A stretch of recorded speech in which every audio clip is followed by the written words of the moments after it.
அனைத்தையும் மாற்றுகின்ற தெய்வமும் நீயே. அனுதினமும் நீயே கதியென கரம் கூப்பி சிரம் தாழ்த்தி காலடி பணிந்து பதவிடர் போற்றி வணங்கும் எனக்கு எதிர்பார்த்து கொண்டிருக்கக்கூடிய இணைய கலைஞனுக்கு வரம் கொடுத்து கவிபாடி விளையாடி கருத்தோடு இசைவாடி கவிநேத்தை நாடி கண்ணி தவிலோடு கூடி கருணையோடு உறவாடி வெற்றி விளக்கமிட்டு வீர திலகமிட்டு வீரக்கொண்டிலிருந்து சிற்றியுமை நாவில் குடியிருக்கும் நட்டமிழ் தாயே தஞ்சக மகளே, உன்னை தஞ்சமென்று என் மனம் குளிர பணிந்து விளங்குவேன். நல்ல குறி சொல்ல வேணும் முத்துமாரியம்மா, உன்னை நம்பி நாங்க வாழுகிறோம் முத்துமாரியம்மா. கண்ணபுரம் தேடி வந்தோம் முத்துமாரியம்மா, எங்க கவலை எல்லாம் தீர்ப்பவளே முத்துமாரியம்மா. சர்வசக்தி படைத்தவளே சங்கரி திரிசூடி, சமயத்துணை வருபவளே சமயபுரத்து மாறி,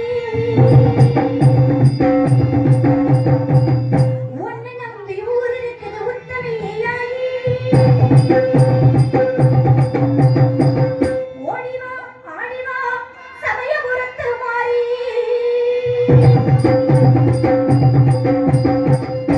நல்ல குறி சொல்ல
சந்தனமும் குங்குமமும் பூசி சாந்தமுடன் அமர்ந்திருக்கும் பேரன்பு கொண்ட பெரியவர்களே, பெரும் மதிப்பிற்குரிய தாய்மார்களே, எனதருமை சகோதர சகோதரர்களே, எதிர்கால இளம் சிங்கங்களே, நாடக கலா ரசிகர்களே, உங்கள் அத்தனை பேருக்கும் எங்கள் நாடக குழுவின் சார்பாக மனமார்ந்த நன்றி கலந்த வணக்கத்தை தெரிவித்துக் கொண்டு தெலுங்காயின் அன்பான வணக்கங்களை தெரிவித்துக் ஒரு நாடக சிறப்பு அமையணும் அப்படின்னா அதுக்கு முக்கியமா என்ன காரணங்க? முக்கியமா என்ன காரணம் அப்படின்னா ஒளிபெருக்கி தான் காரணம். அப்பேற்பட்ட முறையில உண்மையுமே அருமையான ஒரு ஒளிபெருக்கி அலங்காரம் எல்லாமே மிகவும் அருமையாக இருக்கு. அந்த ஒளிபெருக்கி உபயதாரர்களுக்கு மனமார்ந்த நன்றி வணக்கம். அடுத்து இரண்டாவது ஒளிபெருக்கி மட்டும் நல்லா இருந்தா போதுமா? ரெண்டாவது யார் இந்த வரணும் தெரியுமா? பக்கம் மேல தான் வரணும். அப்பேற்பட்ட முறையில வந்திருக்கிறதுலாம் பக்கம் மேலமா கிடையாது, பக்கா மேலம் அப்படின்னு சொல்ல வந்து அருமையான பக்கம் மேலம். உங்க 4 பேருக்கு நன்றிங்க. அடுத்தது மூணாவதா மக்கள், ஏன்னா ரசிகர்கள் தான் முகமார்க்கும் கண்ணாடி அப்படின்னு சொல்லியிருக்காங்க. அப்பேற்பட்ட முறையில மூன்றாவதா சொல்லக்கூடியது மக்கள். நீங்க நினைக்கலாம் ஏன் ரெண்டாவது மக்களை சொல்லிட்டு மூணாவது பக்கபலத்தை சொல்லிருக்கலாமே அப்படின்னு நினைக்கலாம். ஏன் அப்படின்னா மூணாவது ஏன் உங்களை சொன்னேன் அப்படின்னா முதல்ல ஒளிபெருக்கி சரியா அமைச்சு அதை வச்சு இந்த இசை கலைஞர்கள் வாசிச்சாதான் இந்த மக்கள் இங்க உட்காருவாங்க. இல்லைன்னா நாடகம் ஆரம்பிச்ச உடனே ஒளிபெருக்கி நல்லா இல்லாம அந்த பக்கபலமும் சரியில்லாம இருந்துச்சுன்னு வச்சுக்கிறீங்க, இது இப்ப உட்காந்துருப்பாங்களா? வாய சுருட்டிக்கிட்டு வாங்கடி போவோம்னு சொல்லிட்டு போயிடுவாங்க. குடிக்க முடியாத இடத்துல உள்ள உட்காந்துருக்க வரைக்கும் கேட்டதுக்கு வரல, அப்பெல்லாம் வரல, இப்ப வந்து குடிக்கிறியாம. அவரோட வரையில அருமையான ரசிகர்கள் எல்லாருக்கும் மனமான நன்றி. அதற்கு அடுத்தபடியாக வந்திருக்கக்கூடிய நடிகர்கள் எல்லாம் சாதாரண நடிகர்களா கிடையாது, பூரா ஜாம்பவான்களா. மகமாயி நாடகத்திலேயே சிறந்த ஒரு நடிகர்களை கொண்டு அமைச்சிருக்கக்கூடிய நாடகமா இந்த நாடகம் அமைஞ்சிருக்கு. எதுக்காக சொல்றேன் அப்படின்னா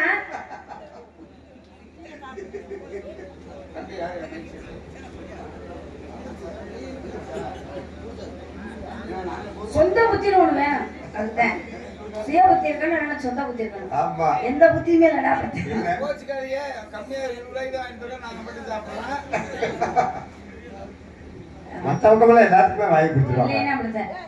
அப்படிப்பட்ட முறையில அருமையான நடிகர்களை கொண்டு வந்து அமைச்சிருக்கக்கூடிய நாடக அமைப்பாளர் அவர்களுக்கும் மனமார்ந்த நன்றி. ஏன் அப்படின்னா அவர் பேரை வந்து சொல்லிடலாம், பேரை சொல்லிட்டா, ஏன்னா அவர் ஏற்கனவே சொல்லிட்டு போயிருக்காரு. வந்து நாடகத்தினுடைய அமைப்பாளர் சாதாரணமான முறையிலேயே அவர் இந்த கொரோனா டயத்துல சரக்கு கிடைக்காதப்பவே பயங்கரமான சரக்கு பிடிச்சவர் மருந்த. இப்ப அவர் பேரை சொல்லி காலையில ஒருவேளை ஊர்ல அவரை கட்டி வச்சு அடிக்கிற மாதிரி ஒரு சூழ்நிலைகள் வந்து அவர் எதை சாப்பிடுவாருன்னே தெரியாது. அவர் பெயரை சொல்லாமலேயே அவருக்கு ஒரு நன்றியை சொல்லிடணும். ஏன்னா இந்த இடத்துக்கு நம்ம அழைச்சிட்டு வந்திருக்காரு அப்படின்னா அதுக்கு ஒரு நன்றியை சொல்லிடணும். இன்னொரு விஷயம், தெரியாத ஒரு விஷயத்த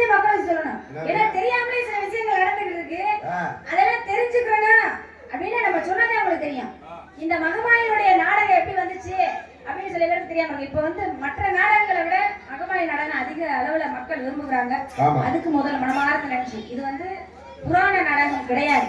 வெளி திருமணம், அரிச்சந்திரா, கட்டபொம்மா இந்த நாடகம்லாம் வந்து புராண நாடகம். ஆனா மகமாயிங்கிற நாடகம் புராண நாடகம் கிடையாது, பக்தி நாடகம். இந்த பக்தி நாடகத்தை எழுதியது யார் அப்படின்னா வெளி திருமணம், அரிச்சந்திரா, கட்டபொம்மா இந்த மாதிரி புராண நாடகங்கள்லாம் எழுதினது வந்து டி சம்பிரதாய சுவாமிகள். ஆனா இந்த மகமாயி நாடகத்தை எழுதினது யார் அப்படின்னா கைகாட்டி, மணப்பாறைக்கு அருகாமையில் உள்ள கைகாட்டி, அது பக்கத்துல வெள்ளையக்கோன்பட்டி, சில பேருக்கு தெரிஞ்சிருக்கலாம். ஏகே பெரியசாமி அப்படிங்கிற ஒரு அண்ணன் இதுல மகமாயி நாடகத்தை எழுதுறாங்க. மகமாயி நாடகம், அடுத்து பாண்டிச்சாமி நாடகம். இந்த 2 நாடகத்தை எழுதினது அவருங்க. ஆனா இந்த நாடகத்தை யார் எழுதுனதுன்னே தெரியாம நிறைய நடிகர்கள் நடிச்சுட்டு இருக்காங்க. அது ஒரு பக்கம் இருக்கட்டும். அப்பேற்பட்ட முறையில இந்த நாடகத்தை அமைச்சு இப்படி ஒரு மக்களுக்கு ஒரு ரசிக்கிற தன்மையை கொடுத்த அந்த நேரத்துல, இந்த நேரத்துல அவருக்கு ஒரு நன்றியை சொல்லிட்டு, நான் இந்த நாடகத்துக்குள்ள வரக்கூடிய காரணம், எனக்கு முதலா நாடகத்துக்குள்ள வர்றதுக்கு காரணமா இருந்தது இந்த நாடகத்தினுடைய ஆசிரியர் ஏகே பெரியசாமி அவர்கள். அதற்கு அடுத்தபடியாக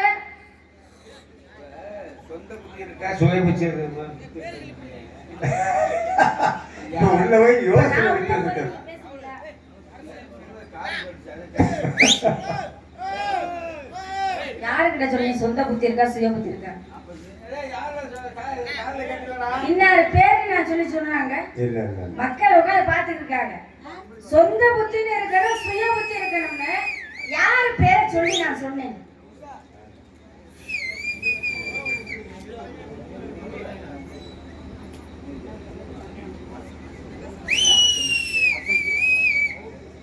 என்ன விஷயம் அதை சொல்லுங்க. 300 ரூபா கொடுத்தாச்சு, என்ன சொல்லல பேரு யாருக்கிட்ட கொடுத்தீங்க? அரமனைக்காரரு.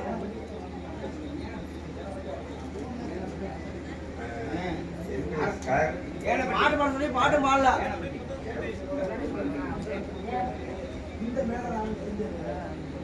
ஏன் பேர் என்ன? நகரத்துப்பட்டி கொத்தனப்பட்டி என்கேஎஸ்ஆர் பாய்ஸ். நகரத்தைப்பட்டி கொரசனப்பட்டியா? கொத்தனப்பட்டி. தம்பி நகரம் சொல்றது என்கே ஸ்டார்ஸ் பாய்ஸ் நாட்டுப்பட்டி நகரப்பட்டியா? நகரத்துப்பட்டி கொரத்தனப்பட்டி. என்னதான் சொல்றீங்க புரியல.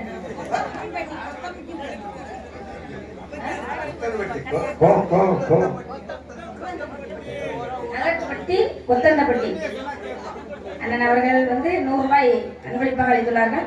அவர்களுக்கு என் சார்பாக, கலை குடும்பத்தின் சார்பாக மனமார்ந்த நன்றி, நன்றி வணக்கம். எம்பிஆர் பாய்ஸ் அவர்களுக்கு மனமார்ந்த நன்றி, நன்றி, நன்றி. நீங்க அங்க ஒரு பேர் சொன்னா, இங்க ஒரு பேச்சு, நாங்க ஏற்கனவே மைக்கில் பேசிக்கிருக்கோம். நீங்க நல்லா சொன்னது தெளிவா அது காதல் எழுதும் இல்லைடா, இப்ப தேவையா அறகுறையா.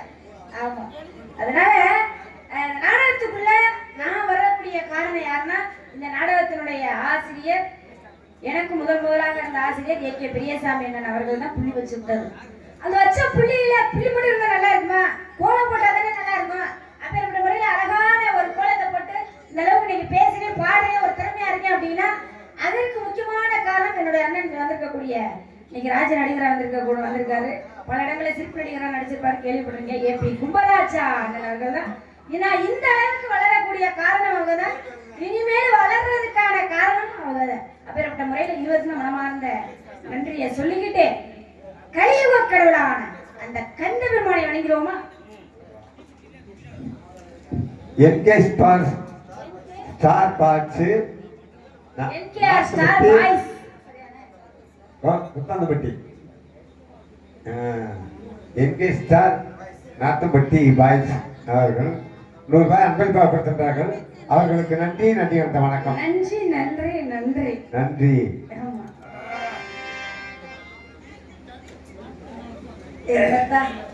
ஒரு வெளியில அவங்கள்ட்ட ஒரு மைக்கு கட்டி கொடுத்துடலாங்களா, நீங்களே சொல்லிருங்க அப்படின்னு. இருந்தாலும் மாறுத நன்றி, நன்றி, நன்றி. கலியுக கடவுளான கந்த பெருமானை வணங்குங்க. ஏன் அப்படின்னா நடக்கக்கூடிய யுக கலியுகம். யார வணங்கினாலும் வணங்கினாட்டியும் இந்த நாடகம் இப்ப கலியுகத்துலதான் நடந்துகிட்டு இருக்கு. இந்த கலியுகம் சிறப்பா இருக்க கலியுகம் முத்திக்கிட்டே போய்கிட்டே இருக்கு. ஆமா, அதனால முருக பெருமானை வணங்கிட்டு அதுக்கப்புறம் வந்த வேலையை பார்ப்போமா? பழனிமலை பாட கண்டாயுத படையை வழங்கிறோமா? வருவாண்டி தருவாண்டி விளையாண்டி வருவாண்டி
இங்கே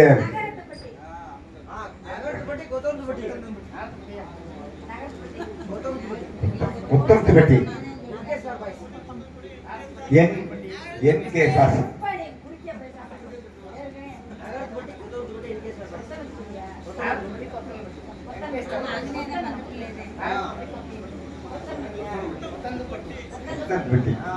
நகரத்துப்பட்டி பட்டி கொத்தந்துப்பட்டி அதானே என்கே ஸ்டார் பாய்ஸ்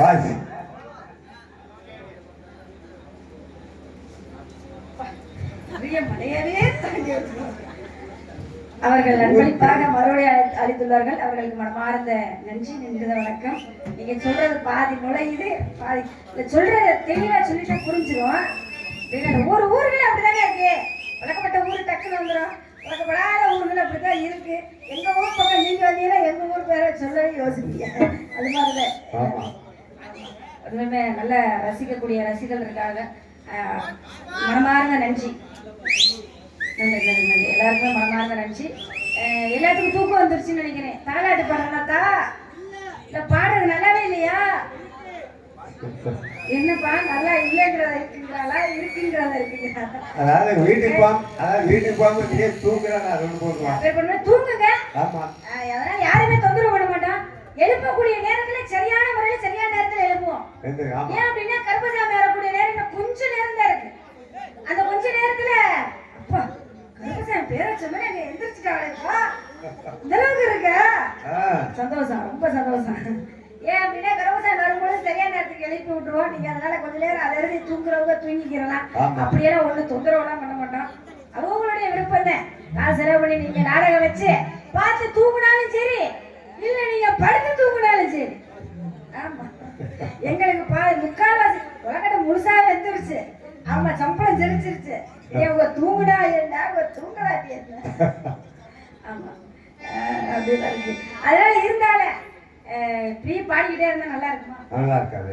ஆமா. நல்லாவே இருக்காது. ஆ. இப்படி எல்லாம் பாடிக்கிட்டே இருந்தாலும் எனக்குள்ள மனசுக்குள்ள ஆசைகளா இருக்கு. ஆமா. ஏன்னா எங்க அப்பா யாருக்கு தெரியாம வளர்த்துட்டு இருக்காரு. ஆமா. எப்படி தெரியுமா? ஆ. நார்த்தாமலை எல்லையிலே தெலுங்காபுரி சீமையிலே கோட்டை மலை ஆளக்கூடிய கோட்டை பெருமாளுக்கும் கோட்டை கருப்பாய்க்கும் வெகு காலமாக புத்திர பாக்கியம் இல்லையா? அதனால் தவமாய் தவம் இருந்து என்னை அக்கா தங்கைகளாக ஒரே பிரசவத்தில் 7 பெண் குழந்தைகளை பெற்றெடுத்தார்கள். இப்ப பாரு இதுல வந்து கேப்பேன் பாரு, அங்க உட்கார்ந்து புரிஞ்சுடுவார். எத்தா இப்ப நான் என்ன சொன்னேன் சொல்லுங்க. எங்க அப்பாவுடைய வயசு கோட்டை பெருமாளுக்கும் கோட்டை கருப்பாய்க்கும் ரொம்ப வருஷமா குழந்தையே இல்ல. அவளுக்கு 7 பொம்பளை பிள்ளை ஒரே பிரசவத்துல பிறந்தேன்னு சொல்றேனே. இவ்வளவு பேர் உட்கார்ந்து நம்பி கேட்டுக்கிட்டு இருக்கேன் வதியலா. எங்க அப்பா வயசு என்ன தெரியுமா? 60 வயசு. எங்க அம்மா வயசு என்ன தெரியுமா? 55. எங்கயாச்சும் 60 வயது நிறைந்த ஆண் இருக்கும், 55 வயது நிறைந்த பெண் இருக்கு. குழந்தை வந்து பாத்துருக்கீங்களா? இந்த உட்கார்ந்து கதை சொல்லுங்கதா. இப்ப நான் பாட்டு சொல்றேன், நீங்க பேசாம எதுவுமே கேட்காம இருக்கிறீங்க. என்ன காரணம்? இல்ல கேட்டுட்டு தான் இருப்பாங்க. கேட்டுட்டு இருக்காங்க. கேட்டுட்டு இருக்காங்க. எங்கயாச்சும் குழந்தை வந்து பாத்துருக்கீங்களா? பார்த்ததில்ல. அது ஒரே பிரசவத்துல 7 பிள்ளைய வந்து பாத்துருக்கீங்களா? 7 பொம்பளை பிள்ளையா வந்து பாத்துருக்கீங்களா? யாருமே பாத்திருக்கவே முடியாது. ஆனா நாங்க வளர்ந்துருக்கோம். நீ வந்து கனவு லோகத்துல பாத்திருப்பா. தூங்குற ஒரு கனவுல பாத்திருப்பாரு. இல்லன்னா இன்னொரு இடத்துல மகமா என்ன நடந்திருக்கு அங்க பாத்திருப்பாரு. அதாவது 7 பிள்ளைய நாங்க மட்டும் எப்படி பிறந்திருக்கோம் தெரியுமா? ஏன்னா நாங்க தான் தெய்வ பிரவிகள். ஆமா. ஆமா. உண்மையால ஏன்னா எத்தனையோ அம்மன் ஊர்கள் இருக்கு, எத்தனையோ முத்துமாரி இருக்கு. எல்லா ஊர்லயும் இந்த ஊர்ல இருக்கக்கூடிய காளியம்மனும் இருக்கு. ஆனா எத்தனையோ முத்துமாரி இருந்தாலும் அதுல ஒரு குறிப்பிட்ட ஒரு முக்கியமான முத்துமாரி அம்மன்களை எடுத்து அவங்க வந்து ஒரு அரக்கனை எப்படி வதை செய்யறாங்க, எப்படி இந்த பூலோகத்துல பிறக்கிறாங்க, யாருக்கு பிறக்கிறாங்க, யாருனால பிரிகிறாங்க, எப்படி அம்மனா மாறுறாங்க, மாறி என்ன வர அந்த அரக்கன் வாங்கினானோ அது மாதிரி அவங்க இந்த பத்மாசுரங்கிற அரக்கன் என்ன செஞ்சான்? சிவபெருமான்கிட்ட வர வாங்கினேன். சிவபெருமான்கிட்ட வர வாங்குறப்ப யார் தலையில கை வச்சாலும் வெடிக்கணும்னு சொல்லி தானே வர வாங்கினேன். யார் தலையில கை வச்சாலும் வெடிக்கணும் அப்படின்னு சொல்லி வர வாங்குறப்ப அதே வரத்தை வச்சு சிவபெருமானே வரட்டுனானா? அப்ப மோகினி அவதாரம் எடுத்து விஷ்ணு தானே வந்து காப்பாத்தினாரு. அந்த மாதிரி இருக்கு. அப்படி இருக்கப்பதான் ஐயப்பன்கிறவர் பிறந்தாரு. ஐயப்பன்கிறவர் எதுக்காக பிறந்தாரு? மகிழ்ச்சி அழிக்கிறதுக்காக பிறந்தாரு. மகிழ்ச்சி வந்து என்ன வரம் கேட்டா, ஆணுக்கும் ஆணுக்கும் பிறந்த ஒரு ஆண்னாலதான் எனக்கு அழிவு வரணும் அப்படின்ற வரதான் அந்த மகிழ்ச்சி வாங்கணும். ஆனா இங்க மகிஷாசுரன், அந்த மகிழ்ச்சி மகிஷாசுரன் அப்படிங்கிறவன் 60 வயது நிறைந்த ஆணிற்கும் 55 வயது நிறைந்த பெண்ணிற்கும், அதாவது வயசானவங்களுக்கு குழந்தை பிறக்கணும். அதுவும் 7 பெண் குழந்தை பிறக்கணும். அந்த 7 பெண் குழந்தை ஒரே உருவமா மாறணும்.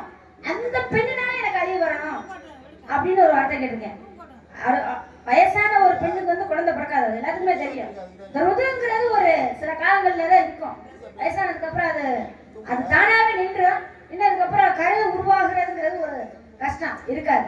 அப்ப எப்படி பிறக்கும் வயசானவங்களுக்கு அப்படின்னு அறிவை வச்சு பிறந்தாங்க. ஆனா அதையும் மீறி ஒரு தெய்வ சக்தி இந்த உலகத்துல இருக்கு, மக்களை காக்கிறதுக்காக இருக்குது அப்படிங்கறத நடத்துறது இந்த மகமாய் நாடகம். அந்த கருத்தை எடுத்து சொல்றது பக்தியை நிலைநாட்டணும் அப்படிங்கிற நோக்கத்தோடு இந்த மகமாய் நாடகம். ஒவ்வொரு நாடகமும் ஒவ்வொரு கருத்தை சொல்லுது. வள்ளி திருமணம் என்ன கருத்தை சொல்லுதுன்னா, கல்யாணம் பண்றாரு முருகப்பெருமான், காந்தர்வம் புரிகிறாரு, அந்த கருத்தை சொல்லுது. ஒவ்வொரு நாடகம் ஒவ்வொரு கருத்தை சொல்லும் போது இந்த மகமாய்ங்கிற நாடகம் உலகத்துல தெய்வம் இருக்கு, சக்தி இருக்கு, நீதி நேர்மை. நீங்க நினைக்கலாம் நான் நல்லா தானே நல்லது நினைக்கிறேன் எல்லாருக்கும், ஆனா எனக்கு எல்லாமே கஷ்டமாவே வருது, என்ன காரணம் அப்படின்னு நீங்க நினைக்கலாம். ஆனா அதையும் தாண்டி நம்ம உண்மையாலுமே நீதியோட நேர்மையோட தர்மத்தோட இருந்தோம் அப்படின்னா கண்டிப்பா அது ஒரு நாளும் விட்டு போகாது. நம்ம எப்படி நீதி நேர்மையோட இருக்கிறது வந்து என்னைக்குமே தோற்கடிக்கப்படாது. தெய்வம் தர்மம்ங்கிறது இந்த பூலோகத்துல இருக்கு அப்படிங்கறத எடுத்து காட்டுறதுக்காக தான் பல சாமி லட்சம். காலையில மறுபடியும் சாமி இழப்போம். அப்போதைக்கு இதே 7 கரகத்தை பெண்கள் எடுத்து ஆடணும். யாரும் வீட்டுக்கு போயிடாதீங்க, உட்காந்துருங்க. 7 சக்தி ஒரே சக்தியா மகமாய்ங்கிறத அவதரிச்சா மட்டும்தான் அந்த மகிஷாசுரனை அழிக்க முடியும். இதுதான் இந்த நாடகத்தினுடைய கதை. பார்ப்புகளும் பழனியிலே பங்குனி தேர் ஓட்டம், அதை பார்த்து மகிழ தானே இறங்கி கடல் போல் கூட்டம். பார்ப்புகளும் பழனியிலே பங்குனி தேர் ஓட்டம், அதை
ஆமா தோழிகளே எப்படி இருப்பாங்கற ஒரு அழக மட்டும் சொல்லிட்டு அவளை கூப்பிடுவோமா? கூப்பிடுறேன். அடியாத்தி அடியாத்தி அடியாத்தி அடியாத்தி என்ன காதலிக்க மறுக்கிறியே கருவாச்சி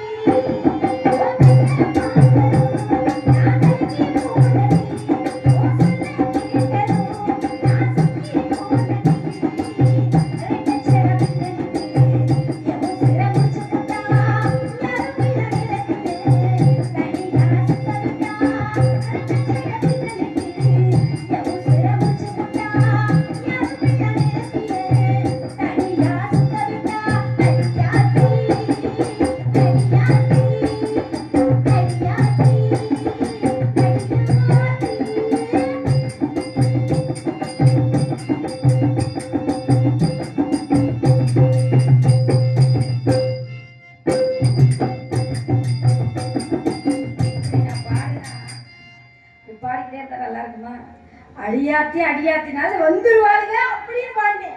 அதுக்காக நீங்க எப்படியோ பாடிக்கிட்டே இருப்பேன்னு நினைச்சிட கூடாது. அதனால வந்துருவாங்க. என்னடி பண்ற சீக்கிரம் ஓட்டி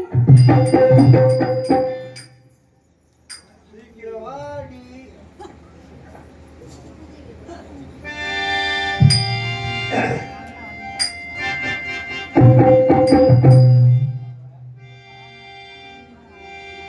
பூஜை கிழித்து போவிது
அங்கே அங்க ஒரு பொம்பளை பார்த்து விட்டு அப்படி கையா இருக்கிறாரு.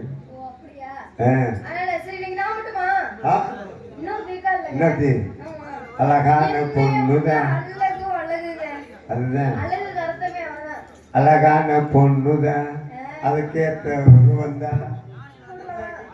அழகான பொண்ணுதான் அவளுக்கு